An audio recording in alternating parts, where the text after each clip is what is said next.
제2장 섭리로 본 한국과 한국인의 민족성. 제1절 인류 문명의 순환과 한국. 1. 문명권의 순환과 인류의 당면 과제. 인류의 문화사를 돌이켜보면 고대 문명은 열대권 문명으로 시작되었다는 것을 알게 됩니다. 다시 말하면 고대 문명의 발상지는 열대권이었다는 것입니다. 마야 문명, 잉카 문명, 이집트 문명, 메소포타미아 문명, 인도 문명, 중국의 황하 문명 등 고대 문명의 발상지는 모두 아열대권 내지는 열대권이었습니다. 그리고 이 문명권이 이동해 가는데 어디로 이동해 가느냐 하면 양대 문명권으로 이동해 갑니다. 지금 20세기의 문명이 바로 이 양대 문명에 속합니다. 그렇다면 어찌해서 문명이 열대권에서 시작해서 양대권으로 이동해 가느냐? 자연의 섭리를 살펴보면 봄, 여름, 가을, 겨울의 순으로 순환하고 하루를 두고 살펴봐도 아침, 낮, 저녁, 밤의 순으로 되어 있습니다. 그렇다면 인류 문명의 시작도 아침 문명, 봄 문명으로 시작해서 대낮의 문명, 여름 문명을 거치고 저녁 문명, 가을 문명을 거쳐 밤 문명, 겨울 문명으로 가야 할 텐데 왜 여름철, 대낮의 열대권 문명에서 시작해서 가을철의 양대 문명으로 옮겨가느냐는 것입니다. 그것은 다름 아닌 인간 시조의 타락 때문이었습니다. 인간 조상의 타락으로 인해서 말 못할 곡절을 겪게 되었던 것입니다. 그래서 인간이 야만인으로 떨어지면서 원시인이 되지 않을 수 없었고, 그러므로 말미암아 인간 조상들은 열대지방에서부터 원시적인 생활을 하지 않을 수 없었던 것입니다. 따라서 인간이 애당초 봄절기에 온대 문명에서부터 시작했어야 할 텐데 열대 문명에서부터 시작하여 그 다음에는 가을절기에 양대 문명권에 속하게 되었다는 것입니다. 가을절기에 양대 문명이 끝나면 다음엔 어떤 문명이 오느냐 하면 겨울절기에 한대 문명이 옵니다. 그래서 20세기의 양대 문명권에 이미 시베리아의 북풍 한설의 한대 문명권, 다시 말해서 공산주의의 입김이 세차게 몰아쳐와 양대 문명이 낙엽처럼 우수수 떨어지고 있습니다.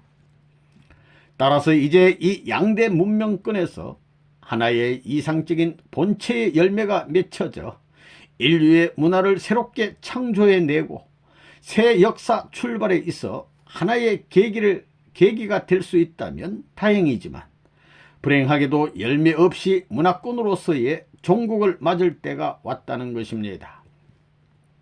만일 이 20세기 양대 문명 속에서 하나의 열매가 맺혀졌더라면 그것이 하나의 새로운 생명의 씨앗으로 남아져 아무리 추운 겨울 속에서도 오히려 보다 더 강인한 생명력과 힘을 길러가지고 겨울이 지난 후 새봄에는 하나의 생명의 싹으로 돋아나 온대 문명권에 꽃을 피울 수 있을 테지만 오늘날 자유세계 양대 문명권은 그 어떤 열매 하나 맺을 수 있는 결실의 내용 없이 오히려 북풍 한설의 모진 공산주의의 바람 앞에 기진맥진하여 이제 최후의 종말을 예고하지 않으면 안 될 때가 왔다는 것입니다. 따라서 오늘 20세기의 전 인류 앞에 최우선적인 당면 과제로 남아있는 것이 무엇이냐 하면 바로 공산주의의 극복입니다. 그렇다면 이제 양대 문명권의 위기 앞에서 고대로부터 인류가 추구해 나온 진정한 봄의 문명, 곧 온대 문명권은 어디서 찾아야 할 것이냐? 본래 인류가 바라왔던 이상적 본체의 씨앗으로부터 시작하는 봄의 문명, 다시 말하면 하나님이 이상했던 자연 동산 가운데서 소생적인 봄의 새싹기를 거쳐 여름철의 무성한 성숙기를 통해 스스로 꽃을 피우고 열매를 맺는 가을철의 완숙기에서 인류와 하나님이 본래부터 추구하고 바라온 이상적인 봄의 문명을 우리는 과연 어디서부터 찾을 수 있을 것이냐? 이것은 오늘날 우리에게 가장 중요한 문제가 아닐 수 없습니다. 2. 봄을 맞지 못하신 하나님. 지금 우리들은 봄절기를 맞이하고 있습니다. 봄을 좋아하는 것들이 무엇이냐 할 때 우선 초목을 들 수 있습니다. 그 다음에 곤충들이 봄을 좋아하고 그 다음에 새나 동물들이 좋아합니다. 동물 가운데서 최고라고 할 수 있는 것은 인간입니다. 인간도 봄을 좋아하고 다른 동물보다도 빨리 봄을 맞이하게 됩니다. 이런 봄날 아침에 새들이 지저귀는 것을 보면 그들도 봄이 오는 것을 민감하게 느끼고 있음을 알 수 있습니다. 만약 하나님이 계시다면 언제 봄을 맞이하실까요? 하나님이 봄절기에 나타나는 모든 만물들을 지었다면 그들이 봄을 맞이하는 것을 보게 될 때 하나님은 거기에서 봄맞이를 시작하신다고 볼 수 있습니다. 만일 초목이 제일 먼저 봄을 맞이한다고 할 때 하나님은 거기서 첫 단계의 봄맞이를 하게 되는 것입니다. 그 다음에 곤충이나 새 같은 동물들이 봄맞이를 하게 될 때마다 하나님께서도 봄맞이를 하시게 됩니다. 그러한 모든 과정을 거치면서 최후의 소원이 담겨있는 제1의 봄맞이는 어떤 자리냐 하는 것입니다. 여러분들은 봄에 어떤 현상이 벌어지느냐 하는 것을 알 필요가 있습니다. 봄이 되면 식물들은 새로운 싹을 틔우면서부터 봄을 출발하지만은 동물들은 우선 새끼를 번식시킨다는 것입니다. 새들은 지저귀는 소리를 통해 짝을 찾습니다. 사랑을 속삭이기 위한 출발을 하고 있다는 것을 알 수 있습니다. 봄날 새들이 지저귀는 것은 결국 새로운 출발, 새로운 번식을 하려는 것입니다. 그러면 하나님이 제일 즐거워하실 때가 어느 때냐 하는 것을 생각해 볼 필요가 있습니다. 틀림없이 하나님도 좋아하는 대상과 함께 어울려 노래하는 자리를 원하셨을 것입니다. 곤충도 노래하고 초목도 노래하고 인간도 봄 노래를 합니다. 그러면 하나님 자신도 봄 노래를 하고 싶으실 것은 사실이지만 봄 노래를 하시는 하나님이 되었느냐 할 때 심각한 문제가 아닐 수 없습니다. 본래 하나님은 당신이 원하셨던 정상적인 봄을 맞이할 수 없었습니다. 인간의 타락으로 말미암아 하나님은 봄을 맞이하지 못했다는 것입니다. 과거의 역사를 두고 보더라도 봄이 오고 여름이 왔지만 모두 슬픈 시기였습니다. 그래서 다시 봄을 맞이해야 한다는 것입니다. 우리 인류 역사를 두고 보면 역사의 출발부터 슬픈 봄을 맞이했습니다. 노래로부터 시작한 것이 아니라 눈물로부터 시작했습니다. 그것은 인류의 조상 아담 헤아가 타락함으로 말미암아 에덴 동산에서 추박을 당한 것을 뜻합니다. 3. 새봄을 맞기 위한 새 문명의 씨앗. 1. 한대 문명권이 휩쓸고 간 후 남아질 수 있는 것. 고대 문명권은 봄절기에 시작됐으나 인간들은 자리를 잡지 못하고 이동했습니다. 그 다음에 자리 잡은 곳이 열대 문명권이었습니다. 이들이 농경시대를 맞이하면서 애굽 문명권을 이루었습니다. 유프라테스강 영변에서 고대 문명은 발원했습니다. 그러한 열대 문명권이 망하면서 온대 문명권으로 다시금 이동되었습니다. 오늘날 영국이나 독일, 미국은 이 온대 문명권에 해당됩니다. 모두 적도를 중심 삼고 23도권 밖에 연결되어 있습니다. 이것은 가을절기 문명권으로 접어든다는 것을 뜻합니다. 그렇기 때문에 이때 모든 것을 결실해야 됩니다. 예술, 문화, 문학 등 모든 면이 결실을 보아야 합니다. 철학도 결실을 해야 하는 때입니다. 민주세계는 물론 모든 것이 종말을 맞게 됐습니다. 이제 온대 문명권 시대가 지나고 한대 문명권이 세계를 움직이는 한때가 올 것이라고 보는 것입니다. 소련을 중심 삼은 세계 공산주의가 민주 세계를 위협하는 시대가 되면서 모든 것들이 떨어져 버리게 될 것입니다. 또 생명력을 잃어버린 마른 나무는 다 부러지고 살아있는 나무만이 자기를 지탱할 것입니다. 그렇기 때문에 이 타락한 인류 세계에 있어서 한대 문명권이 휩쓸고 간 후 두 가지만이 남게 될 것입니다. 하나는 생명을 지니고 있는 물건이 남아질 것이고 또 하나는 생명의 실을 가진 것만이 남아질 것입니다. 그러면 인간의 생명력은 무엇이냐 하는 것입니다. 인간의 생명의 뿌리는 하나님입니다. 그 다음에 줄기를 이루고 가지를 이룹니다. 이렇게 뿌리를 가진 나무와 같이 하나님에게 속한 생명을 지닌 사람만이 남아질 것입니다. 그러한 사람은 아무리 바람이 불더라도 넘어지지 않고 결국은 겨울을 이겨낼 수 있습니다. 겨울을 이길 수 있는 생명력을 지닌 물건만이 남아진다는 것은 틀림없습니다. 땅에 떨어진 씨가 단단한 것이라면 오히려 겨울이 되면 얼어터지게 되고 그렇게 되므로 말미암아 봄에 새싹이 그 틈 사이로 나올 수 있습니다. 그러한 생명력을 지닌 씨는 다시 봄을 맞이할 수 있는 자격이 있습니다. 결국 살아있는 나무의 가지가 되든가 살아있는 나무에서 떨어진 살아있는 씨가 되면 새로운 봄을 맞이할 수 있습니다.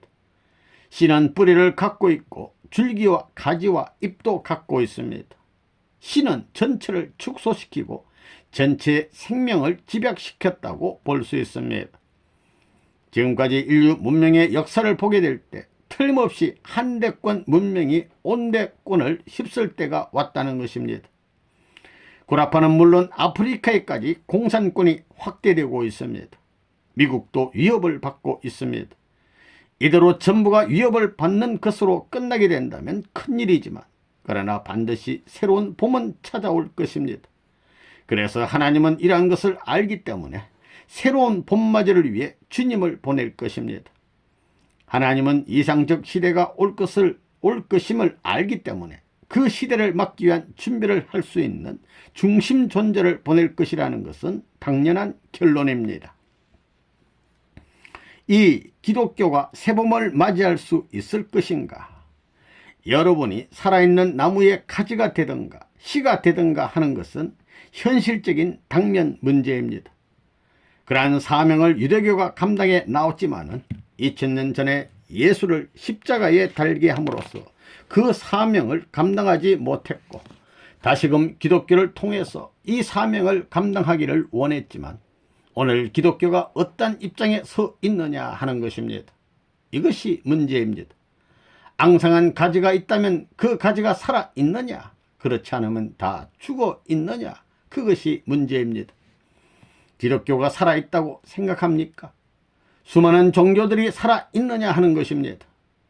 나무는 그 둥치가 아무리 크다 하더라도 뿌리가 죽어 있으면 그 나무는 생명력이 없습니다. 한 나무의 둥치는 둘이 있을 수 없습니다. 진짜로 살아있는 둥치가 되어야 합니다. 아무리 겨울에 위협이 온다 할지라도 그것을 다 물리치고 당당히 살아있어야 합니다. 그러한 기독교가 있느냐 하는 것입니다.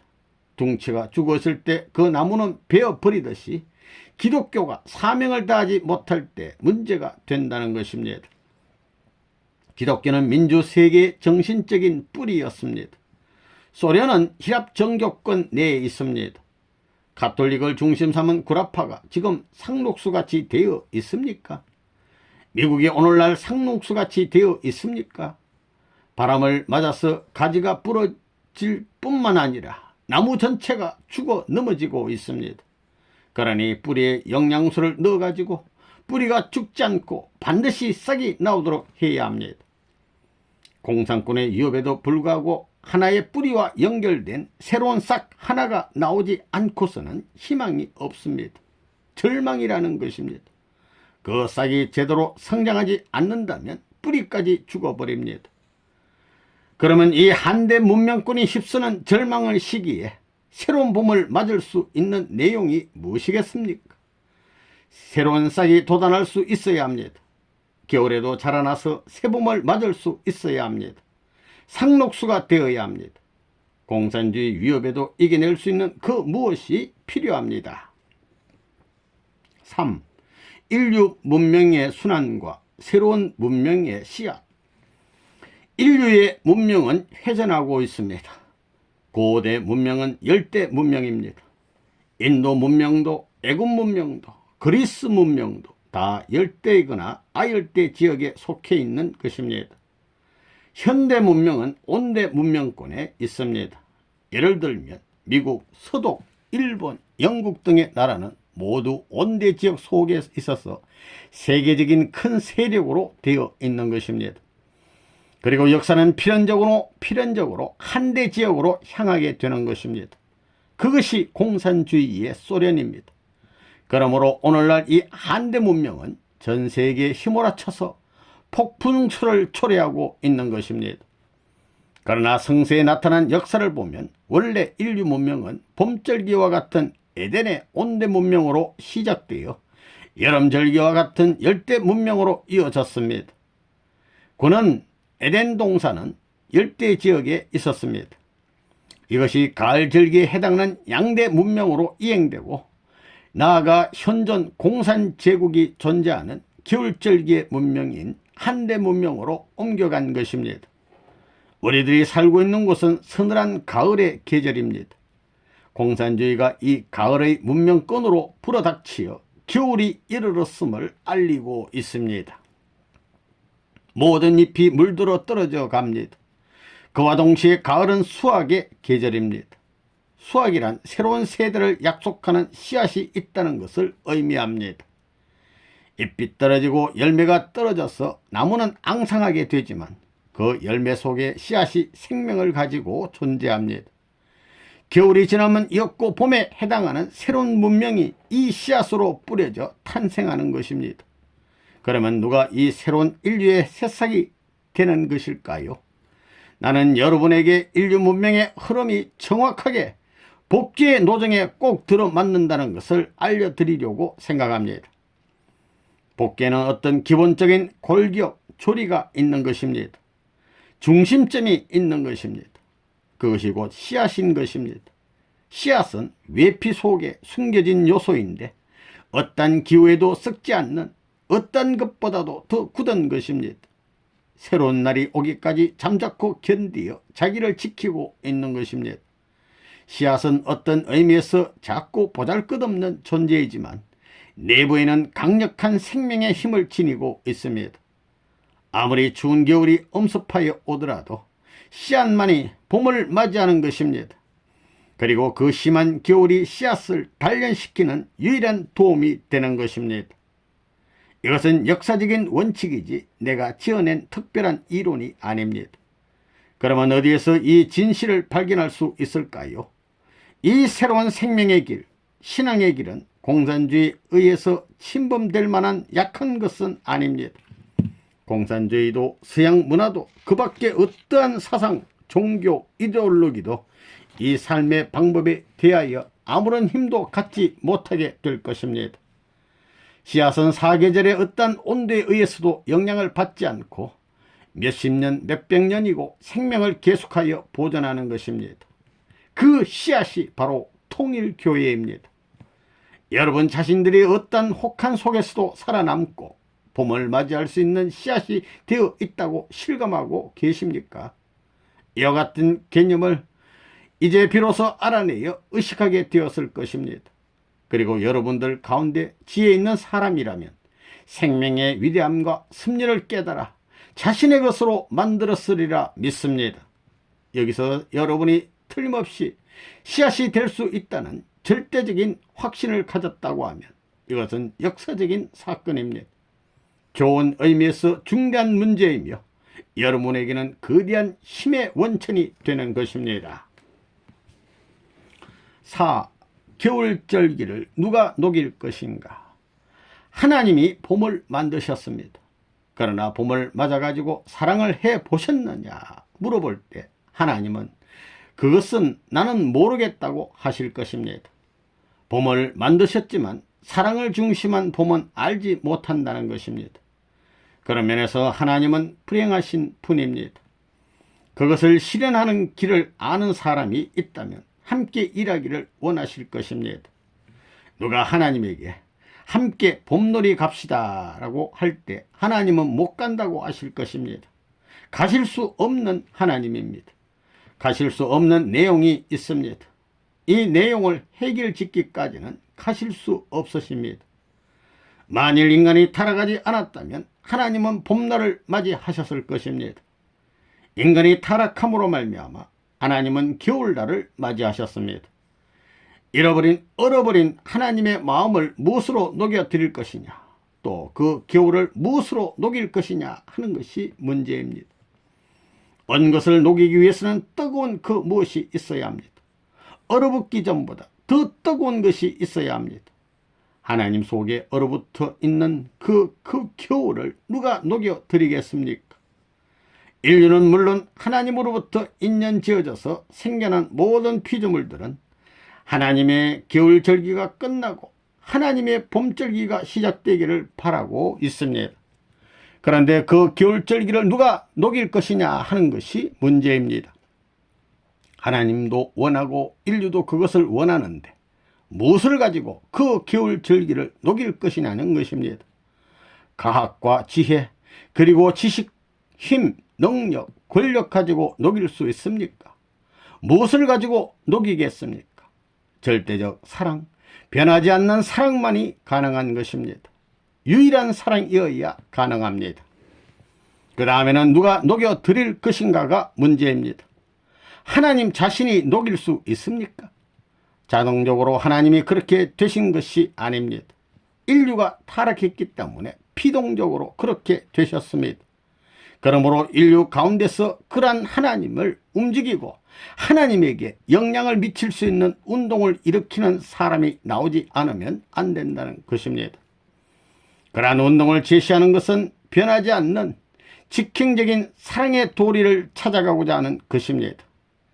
종교가 그런 분야의 일단을 책임져 나오고 있습니다. 사랑을 중심 삼고는 싸워서는 안 된다는 것이기 때문에 종교 간의 교파 간의 싸움을 하는 것은 모두 잘못된 것입니다. 그래가지고서는 하나님 속에 얼어붙은 그 겨울절기의 마음을 풀어드릴 도리가 없습니다. 그러면 하나님의 가슴 속에 얼어붙은 그 모든 얼음덩어리를 녹이려면 어떻게 하여야 되겠습니까? 동서남북만이 아니라 360도 전체에서 입체적으로 녹이려고 해야 합니다. 미국 사람들만 하나님을 사랑한다고 해도 녹일 수 없습니다. 오색 인종이 다 와야 합니다.